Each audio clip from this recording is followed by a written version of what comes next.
space. Among all that can be seen of the cosmos with the technology available, we find stars.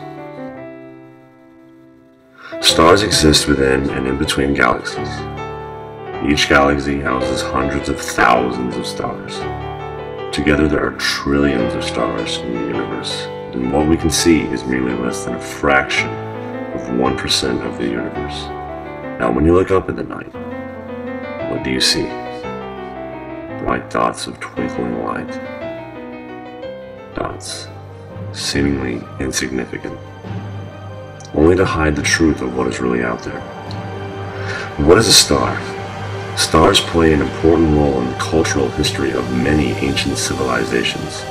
Stars to early philosophers were helpful tools used in the study of mythology and constellations. According to modern science, stars were formed by condensing clouds of hot gas. Let me take you on a journey through the life cycle of just one of those tiny little dots you see in the night sky.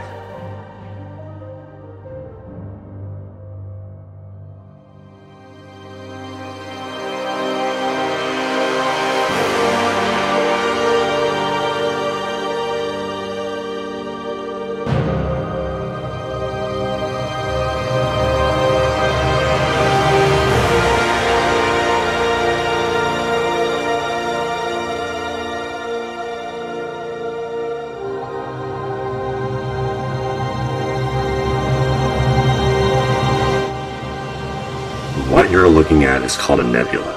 This is the nursery for stars. The nebula would condense to form a star much like the one that overlooks us today. At this point in time, the star is entering what we know as the main sequence, living out the regular life of a star. Eventually the star will begin to run out of fuel and gravity will attempt to win the battle. But not before the star gives one final push, releasing massive amounts of energy outwards, creating what we know as a red giant. During its expansion, it will relentlessly incinerate all planets caught in its expansion and stay like this for a few million years.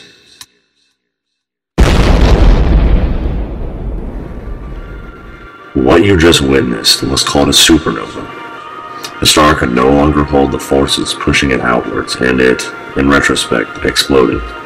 Now one could say that we're hypothetically back to square one, considering how this supernova created a planetary nebula once again. But what would unfold next is a miracle in itself. This is a white dwarf. It is a superdense star formed from the remains of this nebula and is much cooler than other stars. This white dwarf still has pressure pushing outwards on it to counteract the gravity trying to crush it, but it will eventually lose the battle. And after billions of years of life, death, and then more life, the life of the star goes out quietly with one subtle singularity, a black hole.